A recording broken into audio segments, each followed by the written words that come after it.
the reading of the word, and also thank you for the music ministry that came just before we started, as well as the prayer ministry that followed as well before we started. We thank God for your service to his ministry. May he grow you and your families for that service. So we are in the final parts of Matthew 26. We begin with the betrayal. One of the very interesting things that has always been asked is, why did Judas betray Jesus? When we read from the book of John, it tells us that that very evening after the Lord's Supper, the devil entered Judas. And we then know that up to this point, the betrayal of Judas is not something that, if one may follow the text strictly, it is not something that the devil is perhaps in a way fully controlling.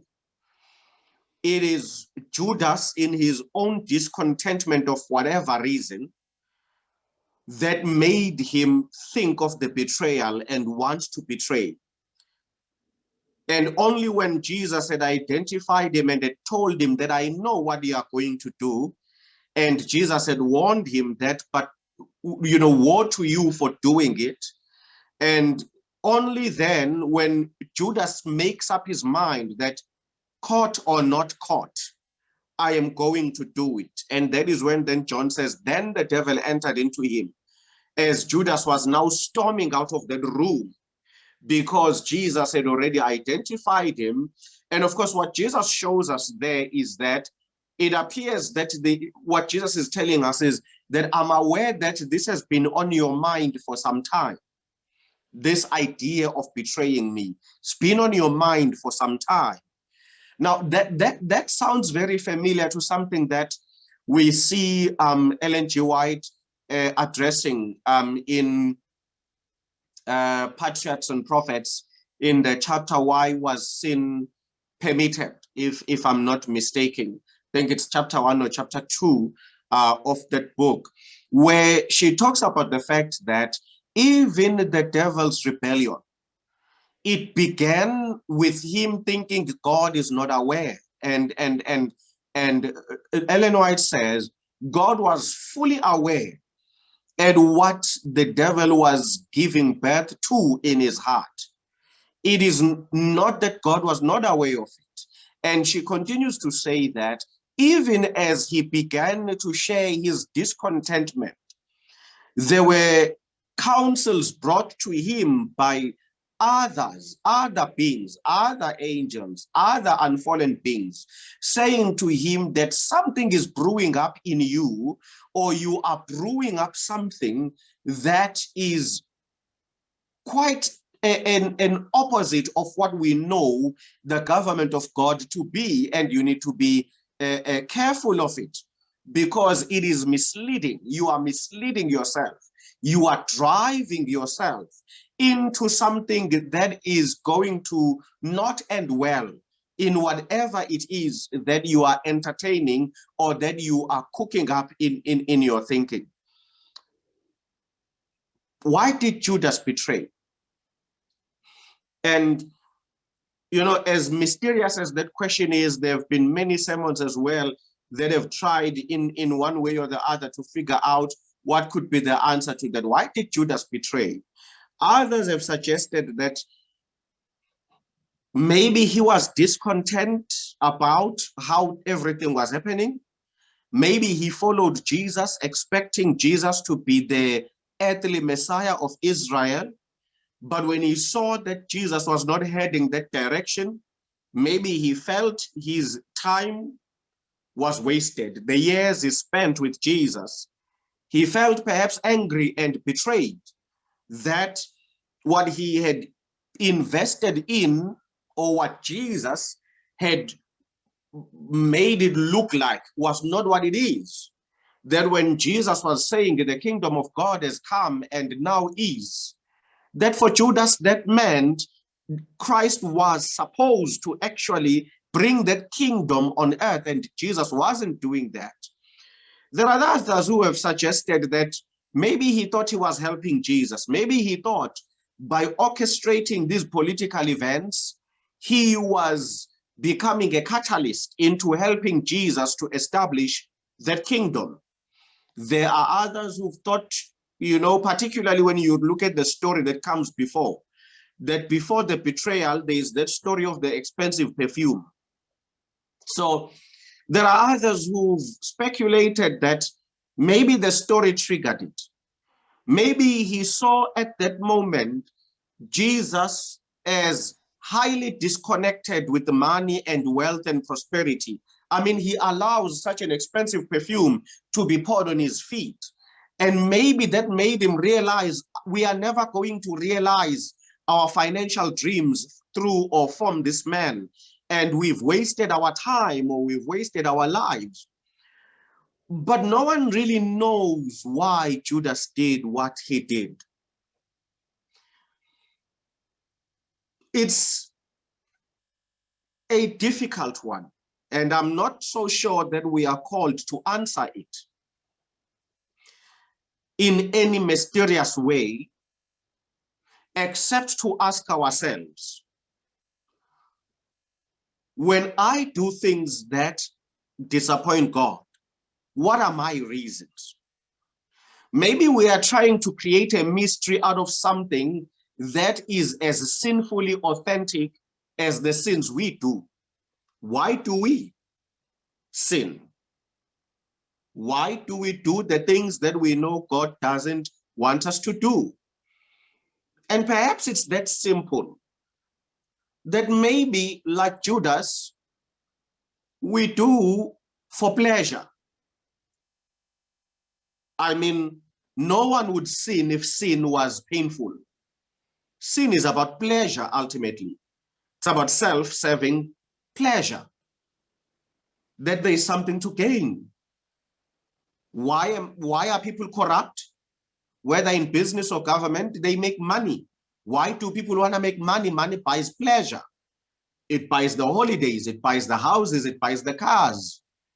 Maybe we are seeking a deep mystery out of what is simply the normal character of a sinner.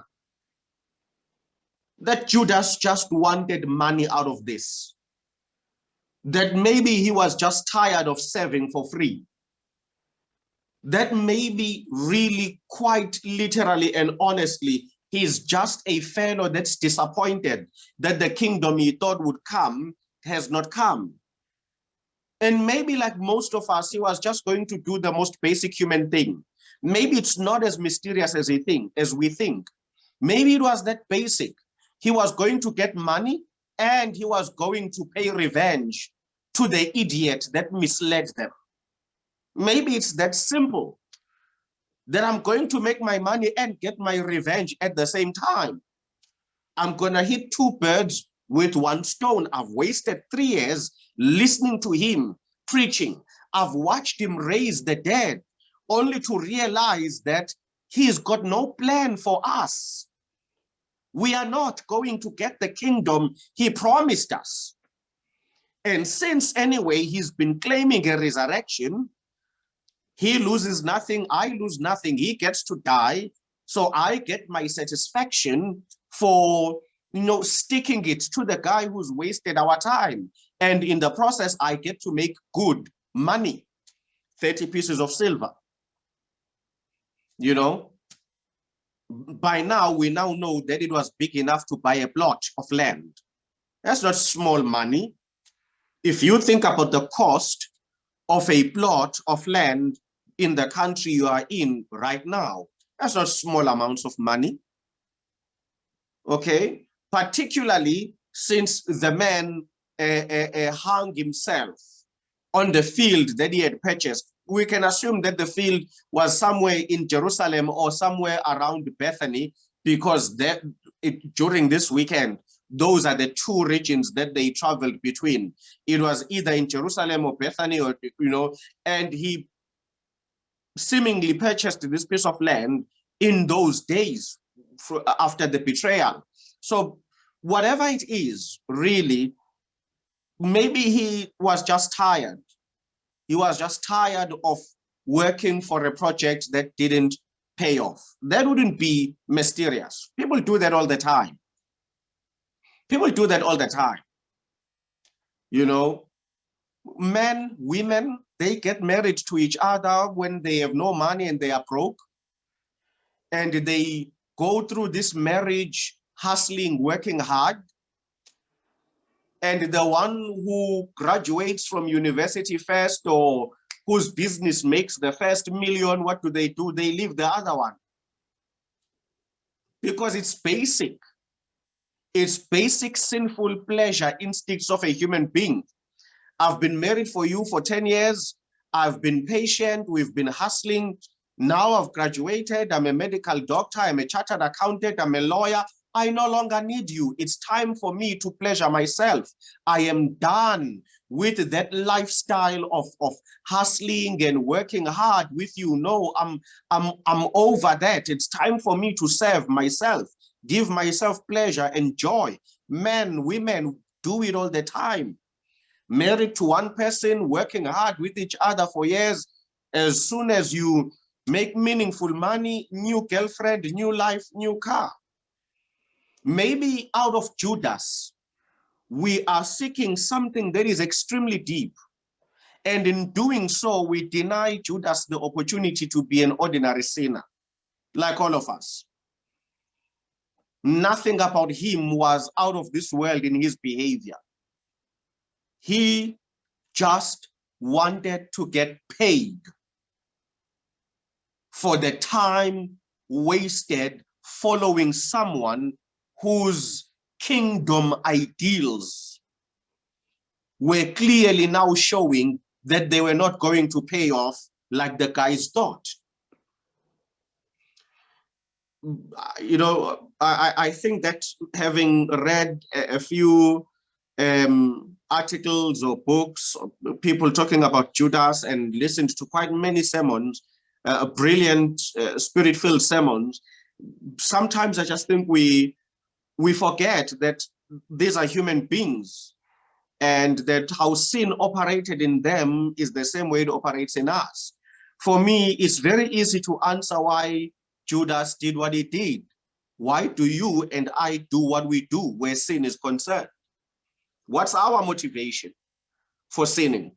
Why do we cheat on our wives or husbands? Why? Why do we cheat on tithes and offerings? It's pleasure. I mean, let's just be clear about it.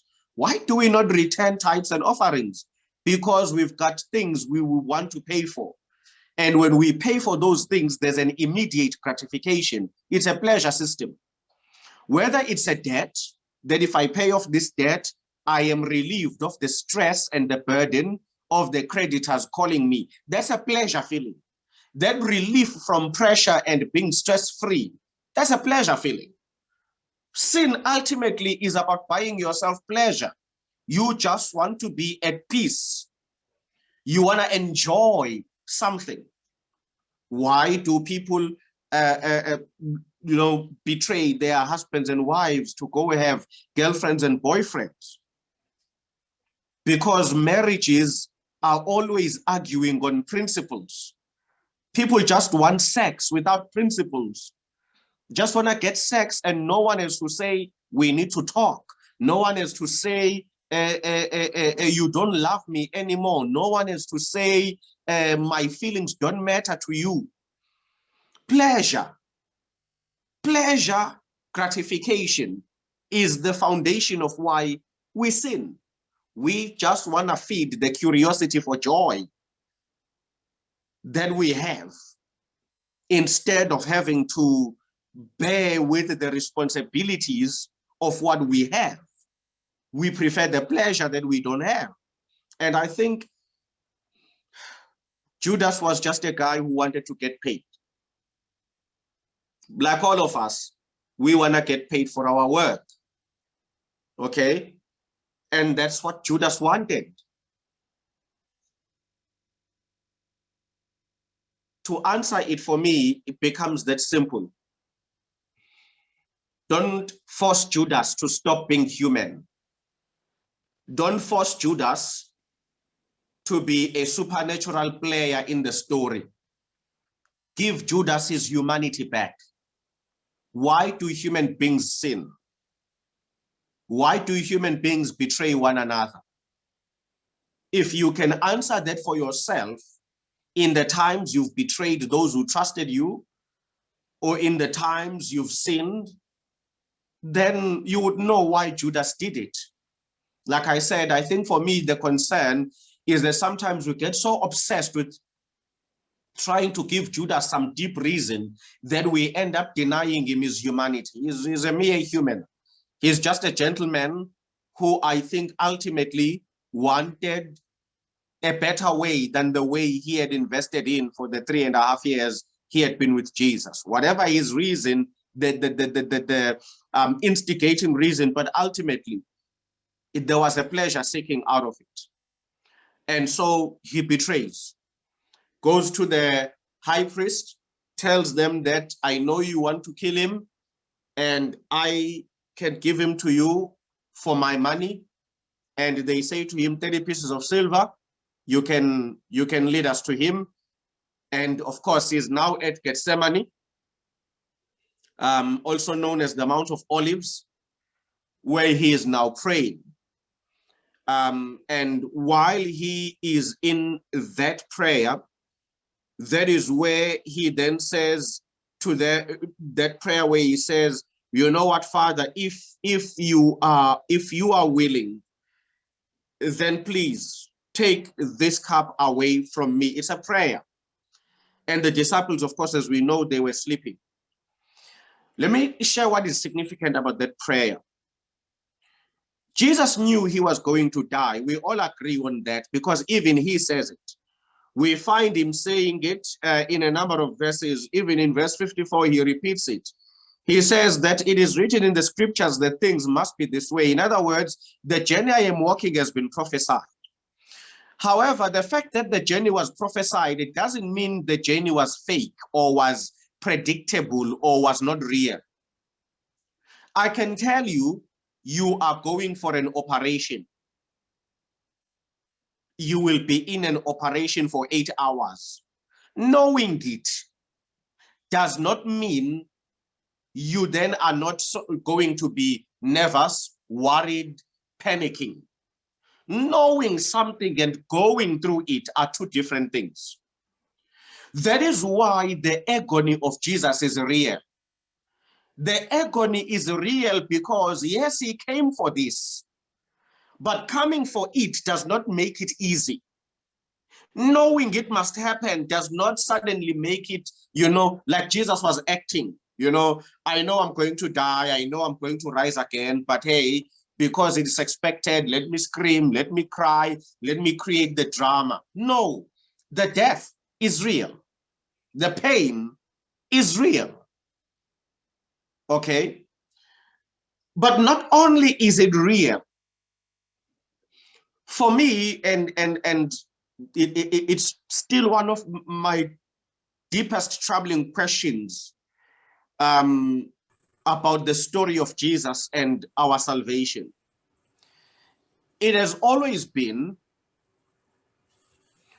why did the devil kill him? Why did the devil try to kill him? Because the devil is behind it. As we saw and we discussed, the devil enters Judas. Once Judas has made up his mind, he wants to betray. The devil is at work in the killing of Jesus. From the moment he was born, the devil has been trying to kill him. But here's the thing. The devil knows the scriptures very well, the prophecies very well. And I dare say he understands the Bible and prophecy far more than any of us. Because whereas we know God by faith, he actually lived in the presence of God. If you know very well that it is prophesied that this man will die and rise again, and that his resurrection will defeat you, why kill him? If I was the devil, I would have kept Jesus alive till today. Because as long as he has not died, he's not going to resurrect. which means I am not defeated. So why? And that, for me, leads to this theological underlying theme, that could we be missing a reality of what is going to happen at the cross? That the reason the devil was very much desperate to kill Jesus, it is because the devil understood the cross as an equalizer, that at the cross, there was as much a chance for God to win as for the devil to win. And in so doing, the possibility of defeating God at Calvary was as real as the possibility for God to destroy or overpower the devil at Calvary. Because for me, it doesn't make sense. If I know your death defeats me, I win when you stay alive. Why would I take that risk? I'm not going to do that. But we see him orchestrating the death of Jesus as if to suggest that something about the death of Jesus will offer an equal opportunity window where the power of sin and the power of righteousness will be locked together in a titanic battle, and there's an opportunity for one to overcome the other. And by so doing, the devil gets to win something. We don't know what it is. Maybe if he succeeded at the cross, he might have won the rights to rule this planet undisturbed. We don't know. Maybe then he would have had a claim where you could have said to God, so clearly you are not as powerful as you think, or you are not as righteous as you think, because when sin came into you, you failed to overpower it. So leave me and sin alone. We have created a parallel universe for which you have no influence. You can rule whatever else you've got, but leave this alone. Because every time I think about it, I just don't see. I look at the scriptures, I don't see any theological, biblical reasoning. Why would the devil want to kill someone whose very death will lead to your defeat, unless you believe that that death also is your only opportunity to defeat them? Then the risk is worth it. Let's do it. Let's crucify him. Because as much as he expects to defeat me through this action, if I can get him to lose, it also gives me an equal opportunity to be victorious over him. So, and Jesus then prays as well. That adds the second layer. If Jesus was guaranteed resurrection, guaranteed 100%, no doubt about it, why would he say, take this cup away from me? Those prayers don't make sense. When a victory is guaranteed, you don't pray for the cup to be taken away. Jesus has been speaking all along. You shall see the Son of Man coming in the clouds of glory. All of these statements, they are inconsistent with these prayers. All of those statements, when you put them against Eloi, Eloi, lama sabachthani, my God, why have you forsaken me? They don't make sense. Why would you be so proud to say, and you shall see the Son of Man coming in the clouds of glory? The kingdom of God is here and now is. Why would you say all these things? Yet, when you now have to do the death that establishes these things, you want the cup to be taken away. You are crying, Eloi, Eloi, lama sabachthani, unless all of it you said in faith that it will happen. But the reality of failure is there. And as you approach this moment, you are going into it by faith because you've never died before. God has never died before. You don't know what could be the fullest magnitude of what might happen to you when you die. Complex questions. And I'm not too sure whether in this side of life one will find answers to them. But when I look into the scripture, what I definitely see is that the death is real. It is going to be a very risky, very real event. It's not a drama. And based on the pain that I see Jesus displaying, it's fair to say there's a possibility of failure here. Something about the cross was an absolute disadvantage to God. He was going to take a risk whose full measure can be only calculated in himself being at the cross.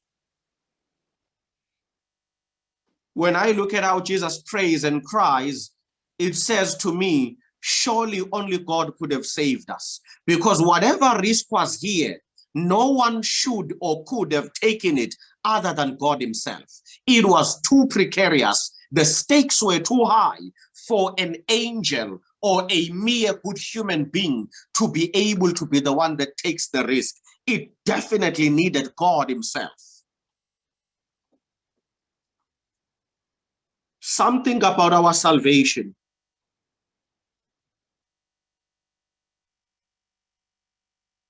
made God risk everything. And I'm not too sure whether even eternity will give us enough time to understand what do we really mean when we say we were saved by grace. I think only God knows what grace really means, because only he knows what he was putting at the stake on that cross. I think that we shall be eternally grateful. And to as far as we can comprehend, we shall eternally worship and give thanks for what he did. But I think he's the only one who truly knows what it meant and the risk of what it really was. For me, every time I read the crucifixion, I am left with a deep sense of awe about what exactly kind of love is this that led God to do this for us. Anyone who has had an opportunity to study physics or astronomical physics or astronomy, when you look at the size just of the portion of the universe that we know, when we look at the size of where we are, our planet, and the 8 planets around us that we know for sure, and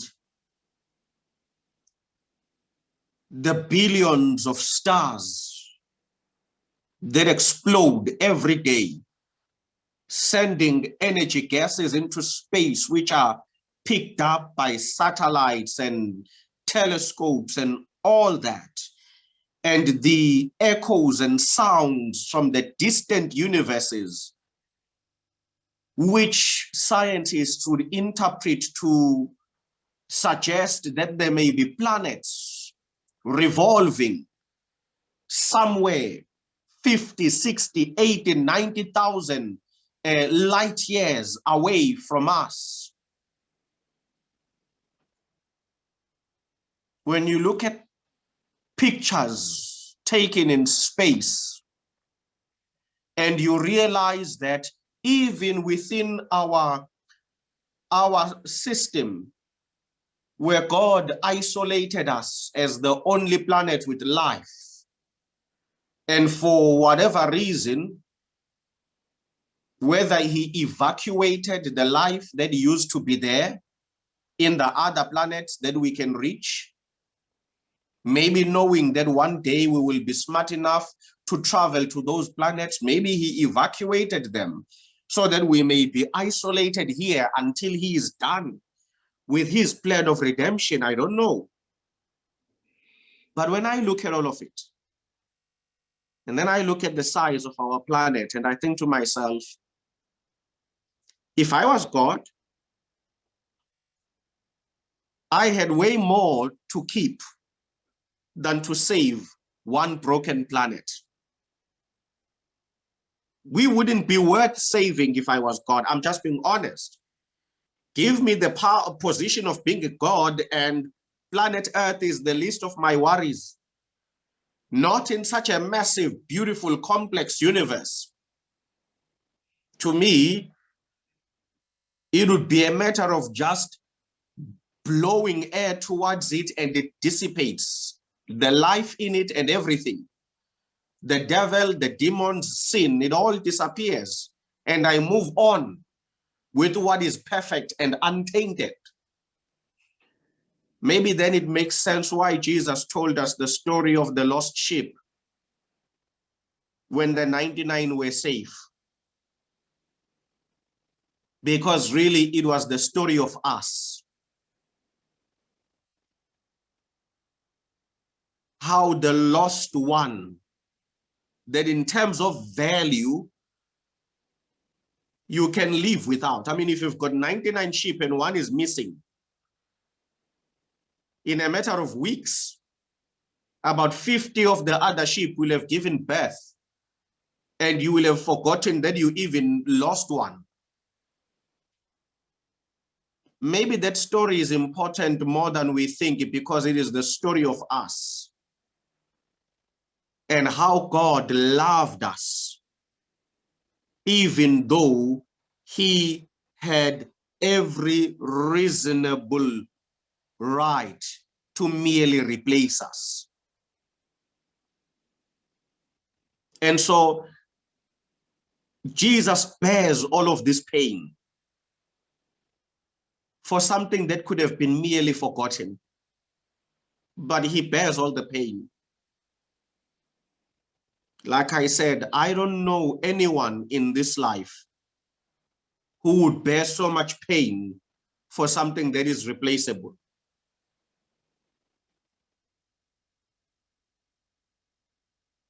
When Jesus gets arrested, Matthew doesn't tell us the name, but Luke and John, they tell us the name. They tell us that Peter pulled out the knife. Peter pulled out the sword. He is the one who did it. And they also tell us that he cut the ear of a soldier whose name was Malchus. Mark tells us that. Luke tells us that the soldier, his name was Malchus, the one whose ear got cut off. And this is where, again, you see the majesty of the grace of God, because listen to the response of Jesus. He says, look, put away the sword. Those who live by the sword will die by the sword. And then he asks Peter a question that is so foundational to the love of God. He says, do you think I am about to die merely because I can't pray? You think that all this is really happening because I am a defenseless victim? And Jesus says, no.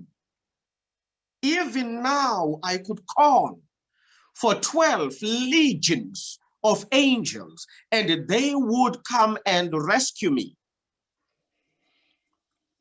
And of course, when we were doing the story of the man from the grave who was demon possessed, I explained that concept of a legion, okay?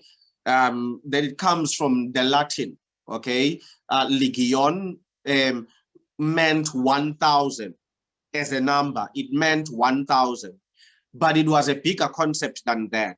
the Romans broke their army leaders. Okay, so you had a centurion, a soldier that commanded 100 soldiers, so a centurion. Then you would have a legionnaire. A legionnaire was a general. They led 1,000 soldiers. So if you're a legionnaire, you've got 10 centurions under you. You've got an army of 1,000. That was the basic understanding. However, it meant more than that. The Romans used the word legion to also imply perfect, a perfect army. So it moved from just meaning 1,000, but to mean a perfect unit of soldiers. For example, if they wanted to assassinate a king of another country, and they pick 5 of their best assassins, they would use the word legion, that these guys are the legion for the mission. In other words, they are perfect for the mission. So the word legion was not always implying 1,000. It also implied a perfect unit. So when Jesus says to him, do you not know that even now I could call on the Father and he would send 12 legions? Okay, so Jesus could be literal.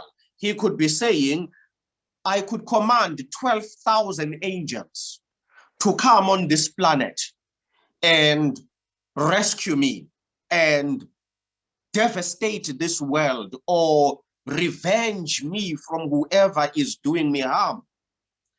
Or he could have meant it in 2 ways, where, remember, for the Israelites, 12, symbolizing the 12 tribes of Israel, that would be the Israelite equivalent of a perfect unit, 12 tribes, one nation. So when Jesus says 12 legions, he could be implying not necessarily the number, but to say even now in heaven, whether it's 1 or 2 or 3, there is an angel perfectly gifted in the art of rescuing me. If I want that perfect unit to come, they would come. Of course, we've seen it in the Old Testament. God did not, in fact, we don't have even a single story where God sent armies of angels to do anything to human beings. It's always been one angel. Passover, one angel who came. The stories of the Israelites and the Arameans, one angel.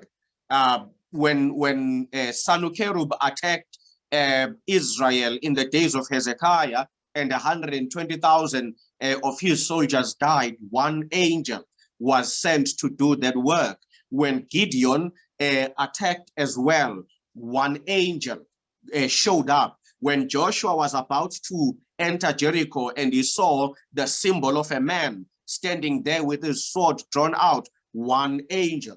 As far as we look at the Bible, actually, God has never used an army. It's always one. And that tells you the weakness and futility of humanity. If God really wanted to address us, he might not even need to do anything himself. One angel would be necessary to absolutely devastate us. When David had sinned against God in the census, one angel was sent to issue the punishment. So Christ may have meant literally 12,000, or he could have simply said, as we have done before. There's always an angel in heaven with capacity to handle these situations. But the point, he is not boasting about the might of heaven. He is boasting about the grace of God, that what is about to happen is the choice of God to be gracious to this planet. He's not compelling us to be wowed by the power of the militaries of heaven. He is calling upon us to humble ourselves before this mighty God, yet who shows such mind-blowing grace, who decides I'm going to let them kill me. I will let them kill me because in my death, I will deliver them. Someone asked, why didn't just God kill the devil in the beginning? Then all this would have been done. And my answer to you is this. Killing the devil would have demonstrated God's power. Dying on the cross demonstrated his love. Anyone can demonstrate power. Love is something else altogether. Power anyone can show. A rich man can send many kids to school while failing to love his own children in the house. Because paying for someone to go to school is a matter of affordability, is a demonstration of power. But loving someone is a matter of character. And matters of character are way more difficult than matters of ability. Yes, the devil could have been destroyed. What would we have known? We would have known that God is powerful. But what do we know now? We now know that God is so loving and so powerful. We know more. We know more than what we would have known. And whatever pain we have endured, because he chose love, none of it is beyond his ability to fix, to restore. There is nothing we have gone through that he enjoys or approves. Yet for the sake of loving a sinner, none of it is beyond his ability to fix, to restore, and to undo for us. So Jesus says, this thing doesn't need a sword. Again, also, I'm amazed by the fact that this guy is bearing the pain of death, but in the same time, he is still doing good for those who are killing him. He's still putting ears back, but these people want to kill him. And that leads me exactly to what I was saying about Judas. That maybe what we miss in this story is that Christ saw all of these people as mere human beings. Do you understand what I mean? He came to die for sinners. Why now, in dying for sinners, would you also then kill the sinners you've come to die for? There's a reason why Jesus put back the ear of the soldier. There's a reason why he did not want to be rescued by angels or by himself, for that matter. What is that reason? Everyone who treated him badly was behaving exactly like the sinner he had to deliver from sin. No one did anything that is extraordinary. When Judas betrayed him, that's precisely what he had come to die for traitors like Judas. When Peter denied him, that's precisely what he had come to die for weak people like Peter.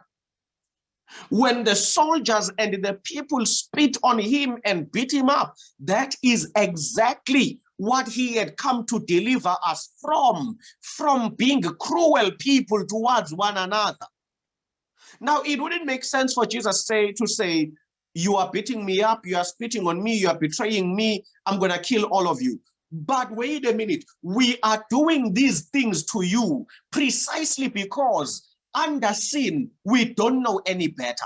That is why we needed to be saved by someone whose love is bigger than anger, whose love is bigger than revenge, whose love is bigger than their thirst for power. Only God could see a sinner that needs to be saved by grace in the very same people who were busy trying to kill him, because he knew The fact that you are trying to kill me, it itself is evidence that you need me. The reason you are trying to kill me is because you need me. Without me, you will never know that killing is wrong. So if I don't allow you to kill me, then you will never find the redemption to help you stop killing. So you kill me today precisely because in my death and resurrection, you will be forgiven for being a killer. This project did not need a short-tempered person. This project did not need an angel.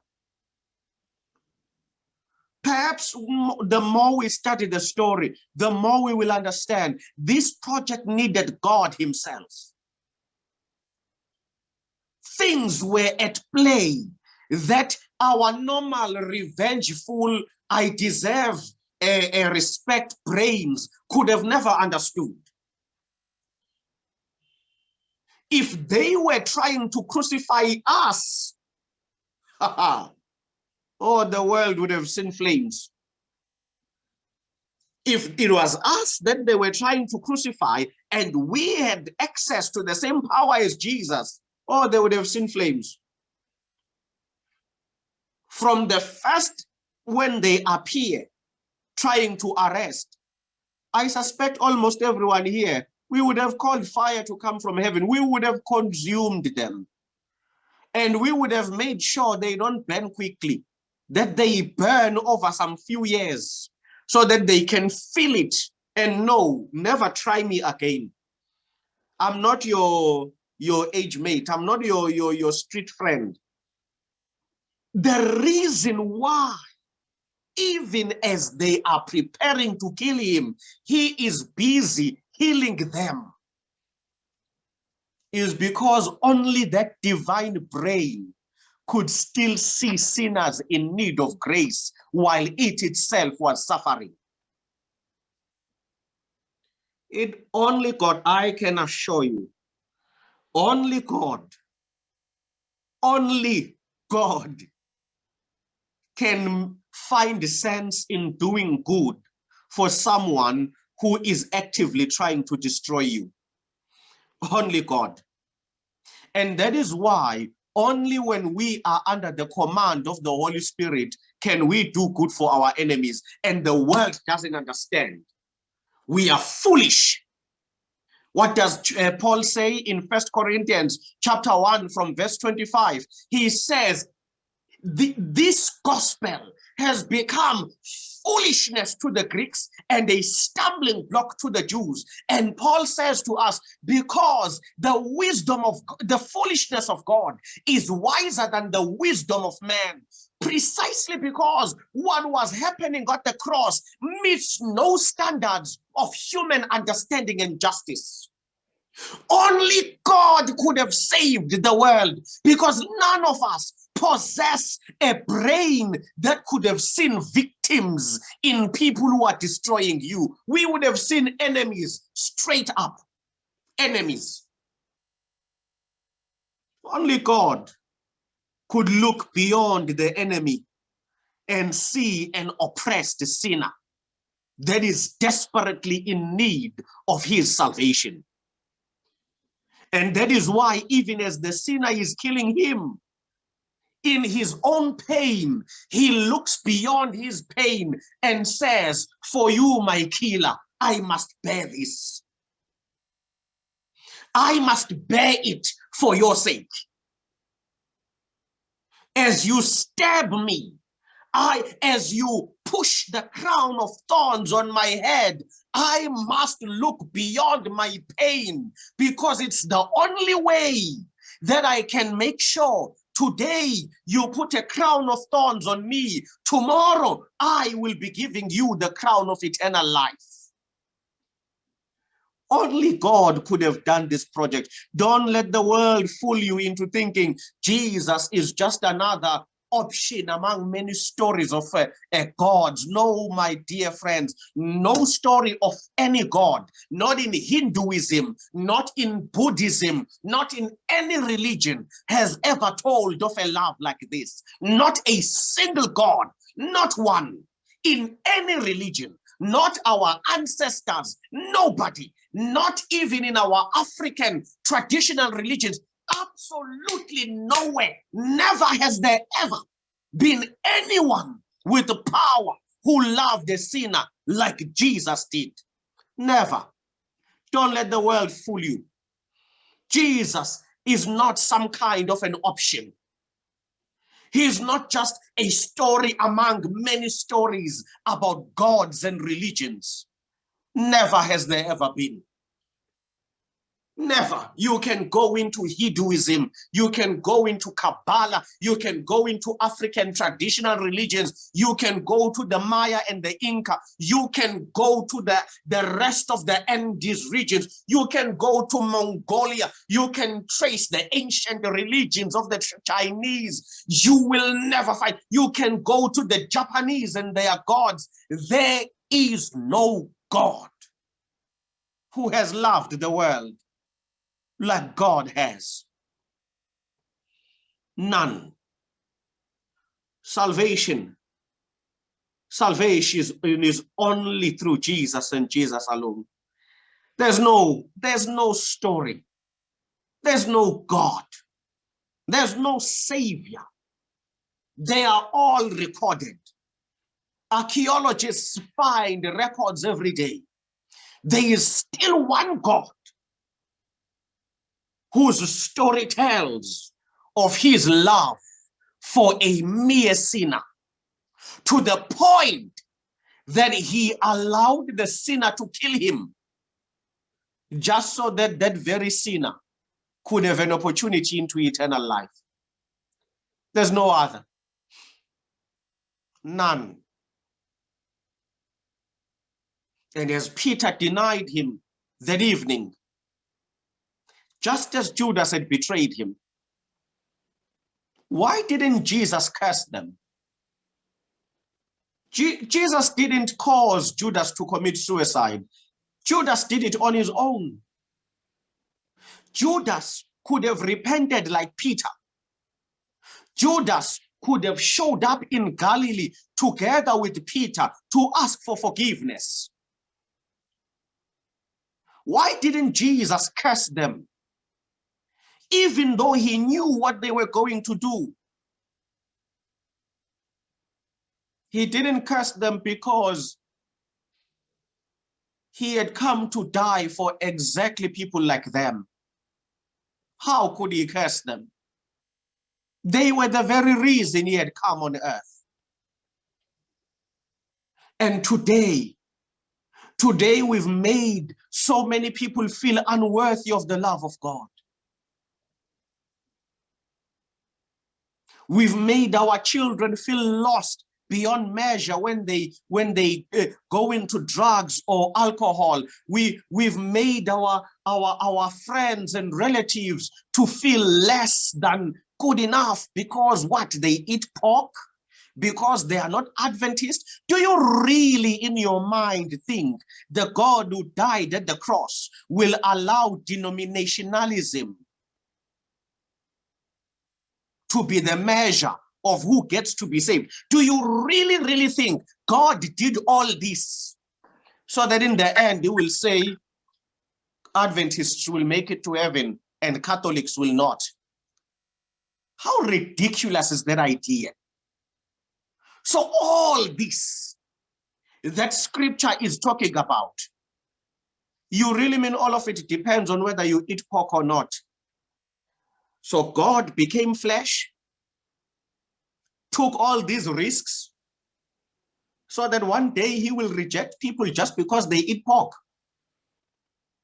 Somewhere in your mind, it must register that something about that thinking is just purely insane. What God would love the world so much, die for it, rise for it, But then when he has to take it to heaven, oh, sorry, you ate pork. You were wearing earrings. Like, just think about it. Does it really register in your mind that having done everything God has done, he is going to just boil it all down to you wore pants in church, you won't make it to heaven? I suspect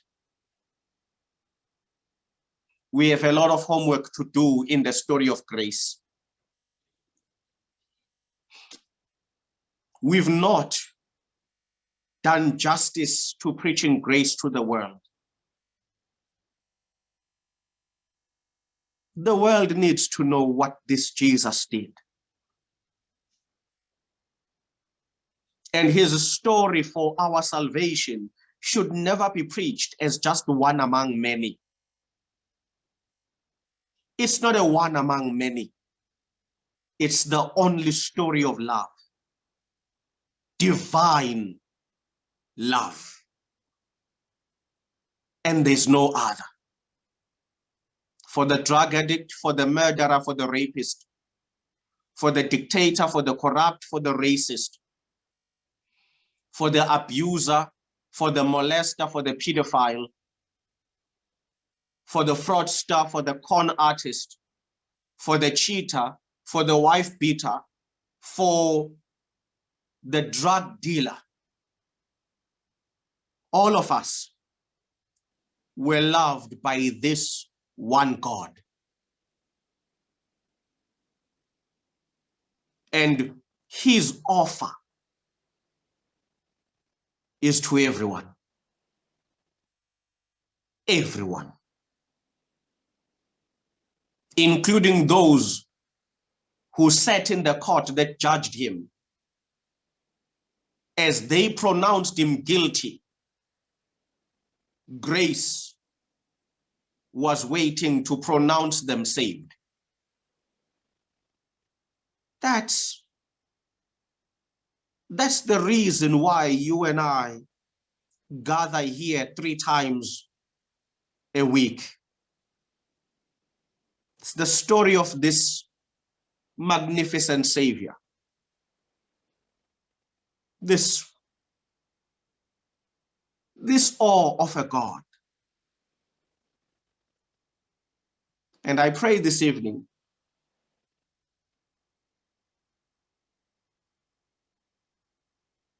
don't deny him. Don't be a Peter or a Judas. If you hear him pleading, open up your heart and let him come in.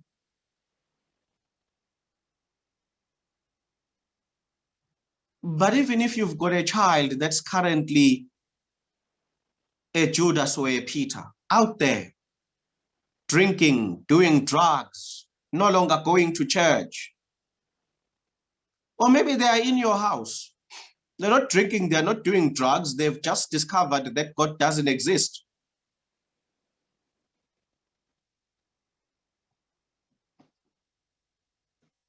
They are exactly what Christ came to die for. Nothing about what they are doing right now puts them outside of grace. In fact, the fact that they are denying God makes them #1 candidates for what the cross came to do. When your child says to you, God doesn't exist, your response must be, praise be to God. You are among us whom he came to die for. Because only those who deny him need him to deliver them from their denial. Who else delivers those who deny him other than our gracious God? Who else can say to others, I will see you in Galilee, and tell Peter too? Only our God has enough grace to remember even those who've decided to forget him. And this evening I pray, may we never shut out the work of grace on anyone. Wherever you are, whatever you do, don't let your standards make grace impossible. Whatever you and I consider to be the standards of Christian living, remember, those standards are not designed to replace the work of Christ. They are designed to be a follow-up of the work of Christ. Now, don't put the cart before the horse. Christ comes first while the sinner is as they are. Then Christ transforms the sinner through the Holy Spirit. So many of us are expecting people to be transformed before Jesus is given, which is a betrayal of the story of grace. According to the story of grace, you don't stop drinking and then get forgiven. You are forgiven and saved by Jesus. You are accepted by Jesus while a drunkard, while a prostitute, while a murderer, while a rapist. And then when you respond to that grace that has accepted you in advance, the Spirit then transforms you. That's the gospel. You don't clean yourself and then walk into church. That's not the gospel. That's churchism. The gospel, you enter the church drunk, you leave sober. You enter a prostitute, you leave noble. You don't nobilize yourself outside and then enter clean. That is the betrayal of grace. To tell people they cannot come to church dressed like this, looking like this, where else will they find the grace that transforms? So now transformation must happen before grace. How does that work? Where in the Bible have we read that? Where transformation is an independent product away from the grace of God?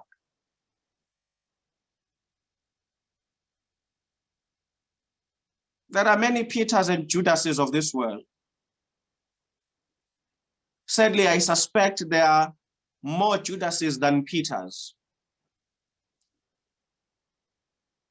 There are many who will die having never known that Jesus saves. Partly because on their own, the devil locked them into a hopeless state. And partly because Christians made them feel they could never be acceptable until they clean themselves. But the song says, what can wash away my sins? And the answer is nothing but the blood of Jesus. Peter and Judas don't need to clean themselves before they come before God. Malchus, the murderer of Jesus, doesn't need to clean himself. How they are behaving is exactly what Jesus came for. It is in the very act of being a Judas and a Peter and a Malchus that Christ was praying for us, that as he dies, may the life that was in him be given to us, and the death that was in us be taken by him. Let's pray together. Father, in the name of Jesus, we thank you. We bless your holy name for the love and the grace, the mercy and the forgiveness that is in you. I pray, most awesome and loving God, that you may help us do our part without reservation in making this gospel known to the world. I pray that your salvation may be experienced in this group, that those who have not yet chosen you as their Lord and Savior may do so with pride, knowing that in you all things are possible. This we pray through Christ Jesus, our Lord and Savior. Amen.